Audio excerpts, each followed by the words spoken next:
the owners of the Tombstone Consolidated Mines Company.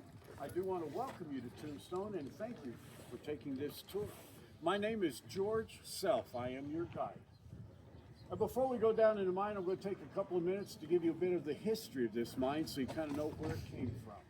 For that, we're going back to the year 1876.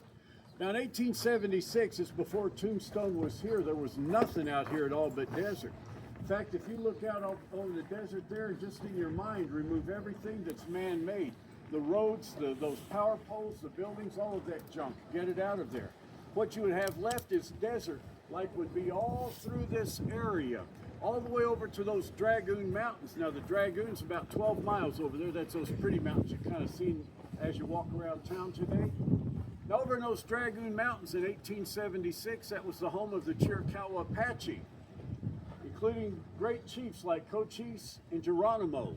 One of their great chiefs was Victorio. His tribe was about 20 miles off that way. That's why the Army considered all of this land out here to be Apache country. Now, speaking of the Army, they had a post right over there in those mountains, those distant mountains you see way off there, the blue ones. Now, those are the Huachuca Mountains. There was an Army Indian fighting post over there by the name of Fort Huachuca, or Camp Huachuca in those days. On the other side of those mountains is Mexico. Now, with that background, in 1876, Ed Schieffelin showed up here. Now, Schieffelin was a prospector. He figured there was something worthwhile out here. He just didn't want to come out here by himself because he was terrified of the Apache. So over at Camp Huachuca, he hooked himself up with some Indian scouts. And those scouts would tear out across the desert here, going over there to look for Apache. Well, Ed, he had a mule by the name of Beck. He rode his mule, and they came out across here. But from time to time, Ed would stop. He'd say, "Whoa, wait a minute, boys. Wait just a minute. Wait just a minute. Well, look at this rock I just found." He'd say, "It's a pretty rock, all them colors," and say, "It's just really not." Well, the scouts got mad at him.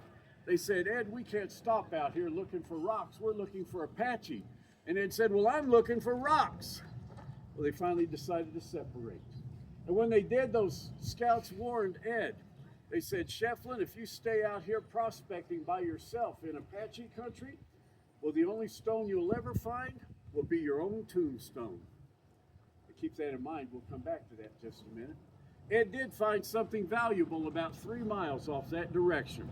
There was a rock on the ground he could tell had some value to it. It was different from all the other rocks in the area, but he didn't know what was in it. He did know somebody who would know, though, his brother Albert. Now, Albert was a miner up in a place called Signal, Arizona. Now, Signal's a little ghost town today, but back in those early days, it was a thriving mining camp up by Kingman, about 200-300 miles up that direction. Well, Ed took that rock and he put it in Beck's backpack. And then he walked with Beck all the way from here to Signal, Arizona. It took him a full year to get across this territory. 1 year walking across there to find his brother. Now, lucky for Ed, while he was gone, over in those mountains, Chief Cochise died. Now, the Apache had a superstition. It was bad luck to live near where your chief had just was buried. So they left. Of course, Ed wouldn't know that, but it was good luck for him. At any rate, he got up to Signal, and that's where he found his brother, Albert. Now, they hadn't seen each other in a good number of years, so I reckon it was a good reunion. Oh, they hugged each other and laughed and told jokes and stories. But eventually, Ed would have told Albert, "Albert, I got something I want you to look at." And he grabbed that rock out of Beck's backpack and showed it to his brother. Albert took that rock and he said, "Ed, let me get this straight. You've carried this rock across this whole territory for a full year just to show it to me?" "Well, yeah." "Well, Ed," he said, "you are an idiot. This rock is worthless." And then Albert showed it to some of his buddies out there. They got to laughing at Ed. Well, he was so humiliated, he grabbed that rock and he threw it out in the desert. Well, another man in the camp by the name of Richard Gerd heard all of that commotion. Now, Gerd was a mining engineer and a metallurgist. He was smart about rocks. He went up there and he asked Ed what was going on, and Ed told him, and Richard said, "Well, Ed, go out there and find that rock.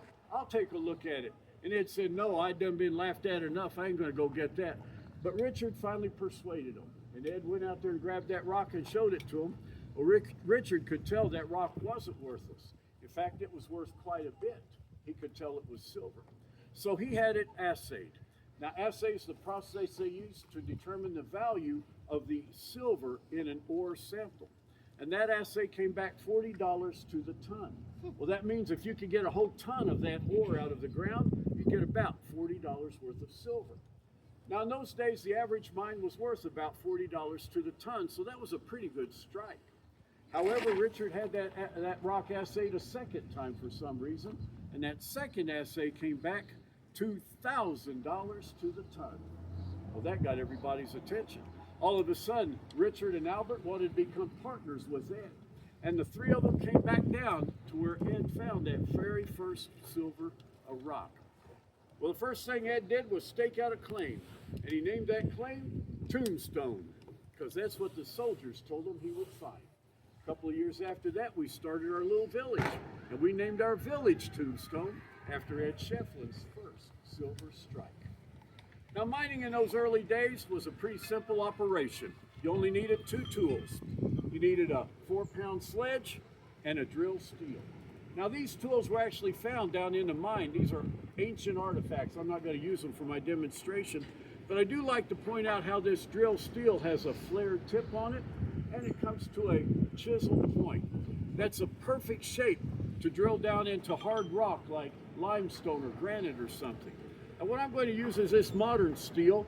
This used to look like the other one. It's been worn down just a little bit. But what they would do is they would take that steel and they would start a hole in the rock. Hit it, turn it a quarter turn, hit, turn, hit, turn, hit, turn for a 10-hour shift. Now what I'm doing is pretty easy here because it's going down, but they would drill straight up, sometimes even overhead, for a 10-hour shift. At the end of those 10 hours, they'd have 20 to 22 holes drilled in a circle about the size of this rock. Then the supervisor would come in there and pack those holes with explosive, set it off. They would let the dust settle for 2 hours. Then they would go back in. Now the next guys in were the muckers. They had the worst job in my opinion. Well, the muckers would take a burlap bag and pick up all of that loose gravel on the ground, those loose rocks, throw it in that bag, put it on their back, and walk up out of that mine carrying 80 to 100 pounds of rocks on their back. At any one time, folks, down in our mine, we had 50 men at work. There were 20 drillers, 20 muckers, and 10 supervisors who also handled the explosive. Now to finish up, out in that Tombstone claim, those guys were mining out there, and they got that mine down 6 feet, and the silver pinched out. Not much of a mine. Well, Richard and Albert got kind of mad at Ed. They said, we left a perfectly good job up in Signal to come out here for a 6-foot mine. Ed said, don't worry, boys, I'll find more. And he did, right down there, and that's where we're going next. Come on with me, folks.